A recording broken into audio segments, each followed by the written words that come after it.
We ready? We're filming. We're filming! Hello, Gloria. First of all, I would like to congratulate you on making your 34th circle around Sun. How does it feel? I feel very honored, thank you. Okay, buckle up. Okay. I have some questions for you. Sure. Okay, first of them would be, what would 24-year-old version of you think of your life?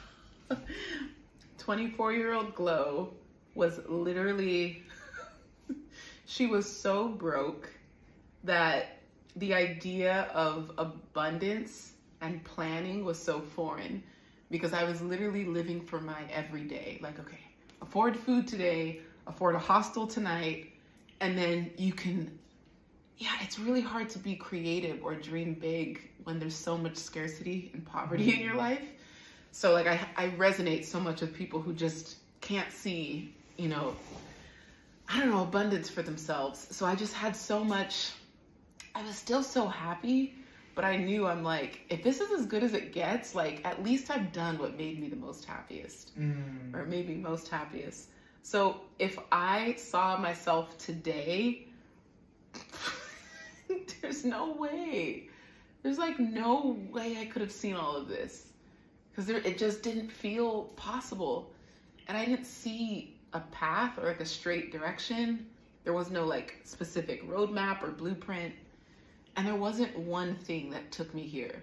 It was like these 6 different things that I had to like do well in order to build the next skill. So it's almost like that skill stack that we talk about.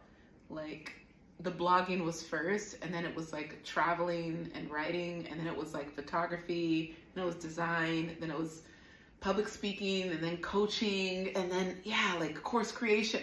Like all of it had to stack on top of each other. But if I didn't diligently build those first couple, like handful of like skills and like lanes, I wouldn't do this.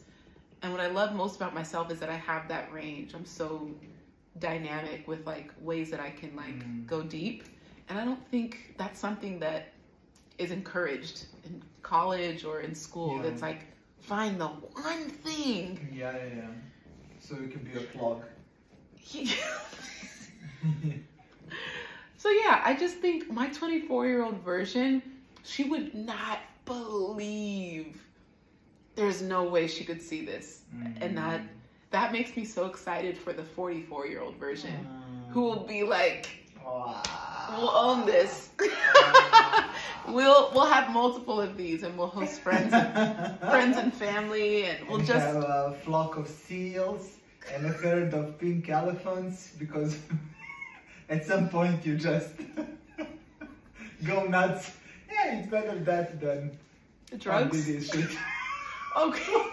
Next question, please. Hey, I also wondered, where have you been on your 24th birthday? Oh, was it? It's a great question. I want to say Santorini. Yeah, it was Santorini. I remember now because I was based in the UK in 2014. I was not even like, God, I was such a child. I was like I was so optimistic about the world. I was like, everyone is great. Everyone is, I mean, I think I still have that like optimism about people and cultures, but you couldn't tell me negative news about anyone. I'm like, I don't believe it. You tell me this about a culture, I've met them firsthand and they're great. Yes. Like you couldn't tell me any negative thing about any religion or person or culture, because I had so much firsthand memories and experience and conversation.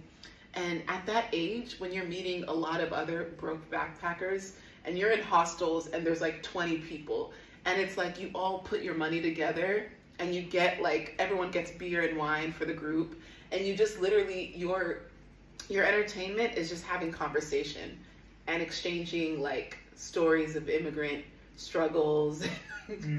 What is one absolute must-see bucket list destination this year? And now reading this question, I'm really sorry I haven't asked you this previously because you asked me that 5 times and I haven't asked you. No.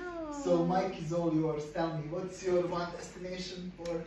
I feel like we know the country that will take our elopement photos will be my.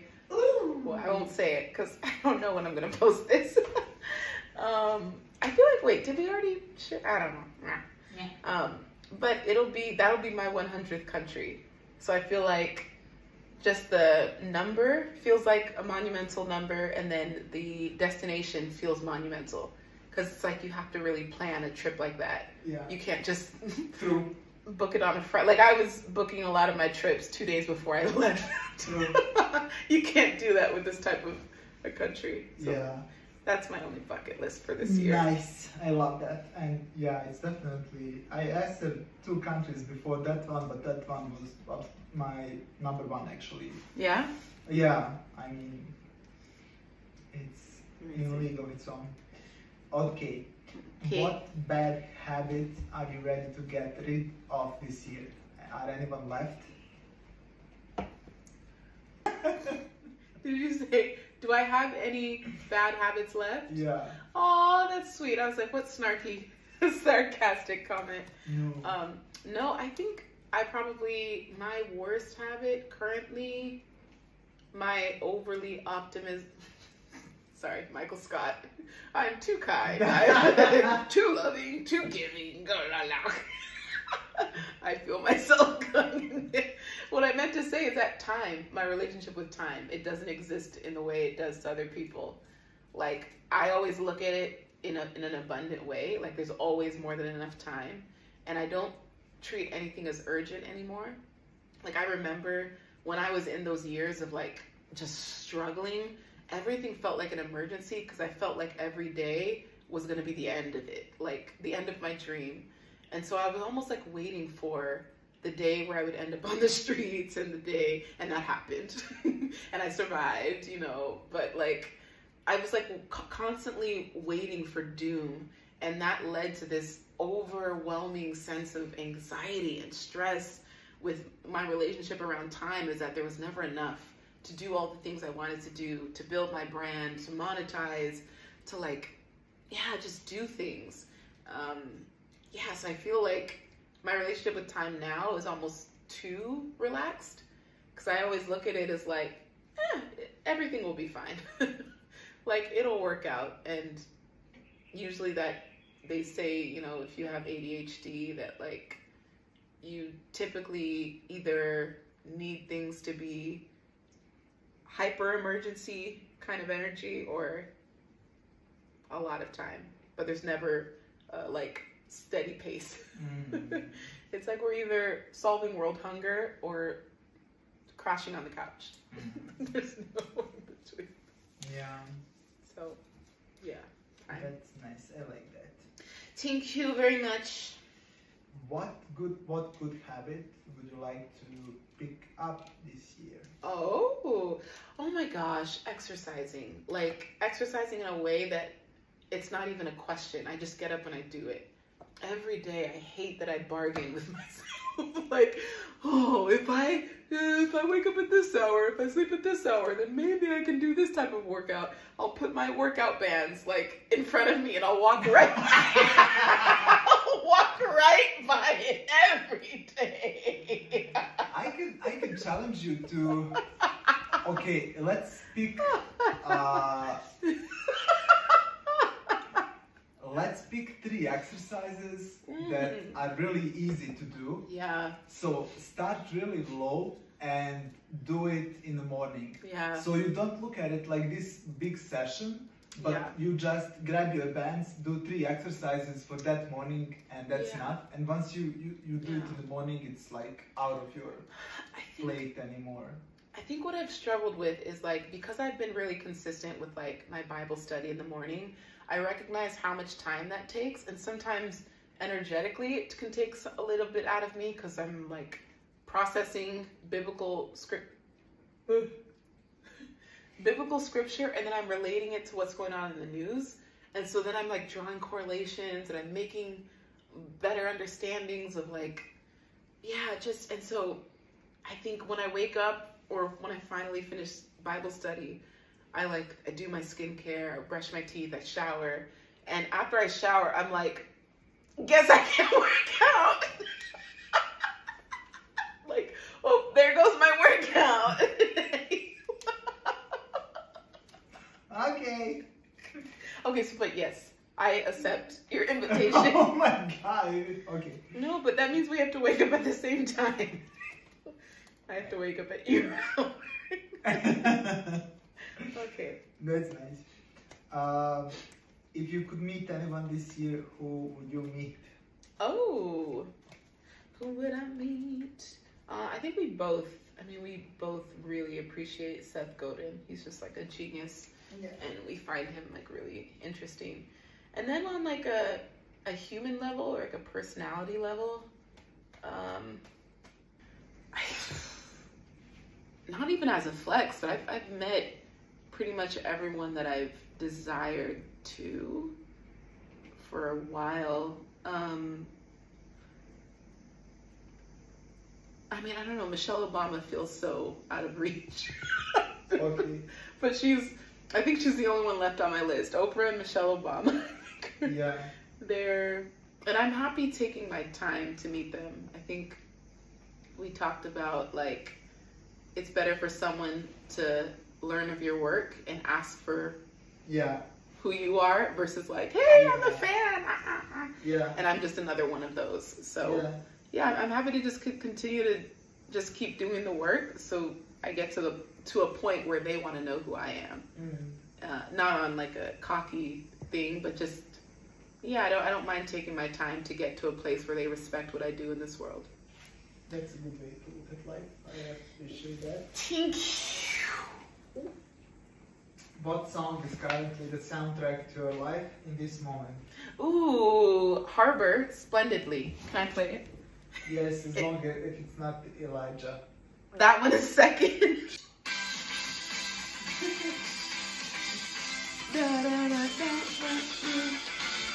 It just...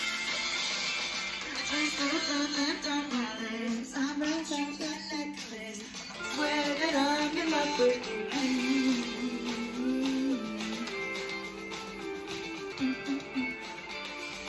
I can see that things are going splendidly, and I can't tell you how, just let it go. I think this could be good for you. Ooh. Okay.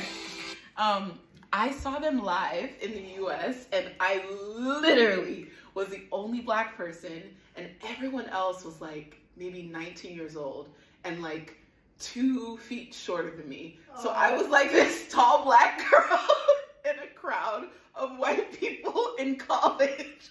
And I was like, I am so not their demographic. But it was so fun. And I was like, I just love the feeling of live music that makes you feel good. Yeah. And it just taps into that middle school emo era of just, but I love that. It's just great energy. I love it. Okay. You love it for me. I love that. I'm glad you did. What challenge can you pursue this year that will benefit your mental, physical fitness? Ooh, the first thing that came to mind is a marathon. I've never ran one. Okay. And the last physical and mental challenge I did was 75 hard 2 years ago. Okay. And I lost the 30 pounds. I was in the best shape since college. Like, I got back down to college weight, and the only reason I did it was like I had a support group, and it was like there was maybe 20 of us doing it, so it felt like a daily commitment that I was supported with others and accountable. And we had to do a daily check-in where we drop like a photo of our workout, our 2 workouts. And so it was so easy to stay accountable. And because I have such I don't know, it's my integrity. If I say I'm gonna do something, I felt like I had to not let myself down, but not let the group down. It was weird. And in the end, I think only 2 of us got to the 90 days or 75 days. But yeah, it was like, I need that accountability, because if I only do it for myself, it's not motivating enough. So I need someone to either do 75 hard with me Remind me once again. 2 workouts a day, a gallon of water a day, no alcohol for 75 days. You have to follow a specific diet, pescatarian, keto, vegetarian. You could still eat meat and stuff. You just have to cut something out. And then you have to take 1 photo of your body every single day so that you could see 75 pictures of yourself. And both workouts have to be 45 minutes and at least one has to be outside. It was so, like, it literally forced me to go on a daily walk every single day for at least 45 minutes. How could you not improve your, like, I'm listening to podcasts every day for 45 minutes. I'm like, yeah, I'm so sharp. I'm so in tune. Like, it was. I like that. That's nice. Let's do it. And it's fun. I mean, it's tough. And imagine doing it while you're traveling. I was traveling through 3 countries in the 75 days. And I still, like, every single country, I made it a priority. Bravo, bravo. Is that all? Bravo. There's no other That is questions? all questions. Okay, can I add one more? Can I add Yes. more? Yes, please. More? What is the most important experience you would like to have this year? Or number 1 experience you would like to have this year? I think we both know. I'm just asking you. That's it. What? Camperman. Oh. Yeah. Oh. The desertedness of it all. Yeah.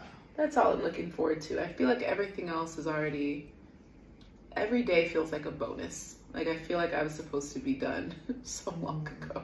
So everything feels like a cherry on top. So I don't ask much of life these days. I'm already so lucky and blessed. What is one new business experience you would like to have this year? Ooh.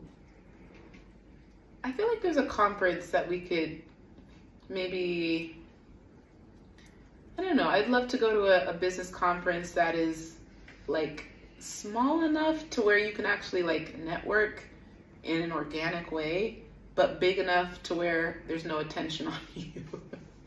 I'm thinking like less than 50 people and like kind of nerds. Like, I want to be around nerds.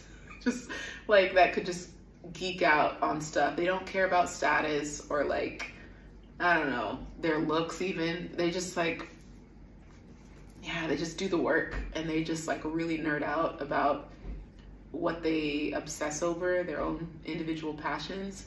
It's like they're ascending, they're expanding, they have their MVP already out and they're like building on it. Because I'm mindful of like us being in spaces where we're coaches versus peers. So just finding more peers that are similar to our lifestyle and our ambitions. I like that. What is your take on friendships this year? Ooh, I feel really good about where they're all at. I feel like in the last year, like 33 was like my, I don't know, like a clarifying year where I just got a lot of clarity on like who is pouring into me in the way that I'm pouring into them, but then also who is mutually beneficial for me as I grow. Because I know people say, oh, you know, I don't know, there's always this idea that like you have to stay friends with people because of how many years you've known them or what you've been through. And I think, yes, I think there's always going to be a beauty in keeping at least a couple people around who have seen you through multiple seasons of life. But I think the truth is not many people are, I don't know, wired to challenge themselves to be on this journey of growth and introspection and self-awareness and accountability. Like, yeah, I hold myself to a very high standard, and naturally those around me, I have that same expectation. And that could be scary because it's like sometimes you just want to be able to get away with shit in friendships. And it's like, no, I'm gonna call you out. Or I'm gonna expect better of you. And I think the reason Love is Blind was so like addicting for us is because we don't know anyone that has such a toxic dynamic. And it's like when you watch it, you're like, this is real. This exists. But yeah, like going through challenges and struggles is natural. But when you know that people are doing the work and they have a level of self-awareness, yeah, it's like beautiful to be on that journey of life with them. And like, yeah, you've met Jim, you've met Ari, you've met Chelsea, and it's really cool to be meeting these same friends in different capacities, so that we're all kind of forming well-rounded relationships. And I think the best way I can put it, someone else said it on a podcast, Les from the Balanced Black Girl podcast. It's a friendship episode, and she was like, I don't want to be meeting up with friends twice a year and catching them up on life. Yeah. She's like, I want them to be the memories that create the moments in life. Yes. And I think that's it. And so like days like this and weeks like this, as vulnerable as it is of like, okay, to plan the chef and the driver and it's like, this is the memories though. Like I want this to be the core stuff that I create memories with and we remember, and we have the photos about, like, yeah, makes me feel good. That's nice. 2 more, and then we're done. We can wait for our guests and our foods. Okay. First one is name 3 upgrades to your living space you would like to do or achieve this year. Our living space. We have to learn how to say our. I am really excited. The first upgrade is the city. Okay. Like, I think we have a pretty good idea. We're not going to say it, but I think we have a pretty good idea of where it'll be. I feel like that city is an upgrade because it does have a lot of what we've been missing out on, I think, when we were in the U.S. in the other place. Oh my. He made a pew pew sound. So now you can guess, you can try to guess city. It could literally be any city still. Yeah. I'm just being a jerk, it's fine, it will be alright. Will it? Yeah, because we'll be way up above in clouds where bullets can't reach. That's one important information when you decide on the floor you're going to live in. You Google which floor can bullet reach. How high? 9mm bullet can reach. Jeez. This is a joke, but it's like a real one. It's reality. Can bullets reach the 30th floor? 72nd floor. Yeah. Okay, what is city? Okay, yeah, so the city, that's one upgrade. Second, the style. I'm looking forward to more minimalistic. I think it's going to maintain the same bamboo, like, you know, wooden bamboo, green, glass. I just need that third color. Because if you have brown and green, I don't know if it's going to be yellow or red, like as that accent color. So I'm looking forward to downgrading how much I have and being more minimalistic in the next place, but then adding that pop of color that creates a vibrancy that maybe is, yeah, not as chaotic as where we have now in the other place. And then third, I think just being more involved in the community or with like the amenities. I don't think I really took advantage of the high-rise amenities of the last place. I mean, the first time we went to the rooftop, we were like, oh. People, yikes. People, yikes. What are they doing on our rooftop? But I'm like looking forward to like doing the building activities, using the gym, the theater room, like to its full extent. The sauna, the pool, the basketball court, like yeah, using all of that because what? And I was looking at some of those options, and you have like 2-3 different rooms to like organize event. You can make a reservation. Oh, that's right. And you can organize event like quite large event, like with chef and everything, like open kitchen. That'll Crazy. Be sick. That'll be sick. So yeah, those are the 3.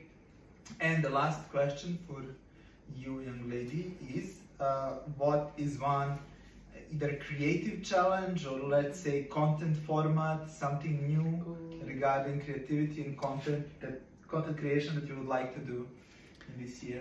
I miss being really creative with my video editing. I used to be really like, whether I was doing my like Nigerian mother skits or just travel videos, I used to... Gloria! Yes? Yes, what? Yes, mother. What did you do?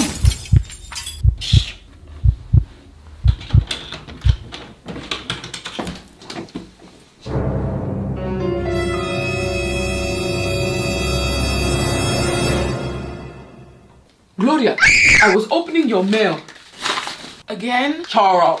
I used to be like, you know how you saw me taking photos today? I was putting in like effort in like the framing and just the energy of the photo. Like I miss doing that with video content, and it required like a lot of like random Final Cut Pro tutorials and YouTubing and downloading of plugins and different motion elements.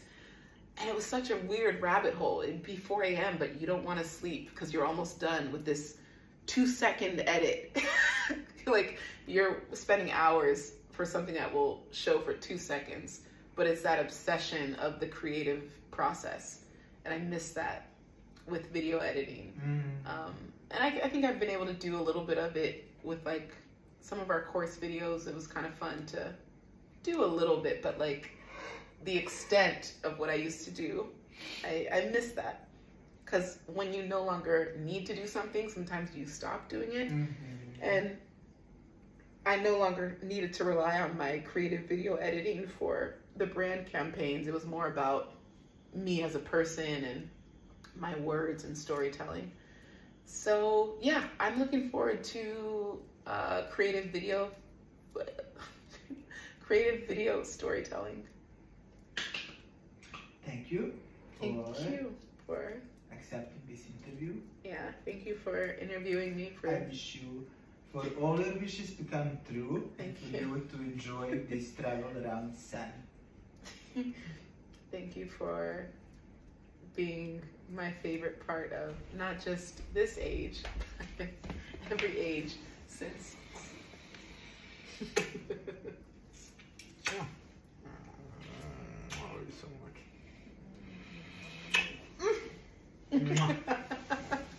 And that, ladies and gentlemen, my husband. Hello.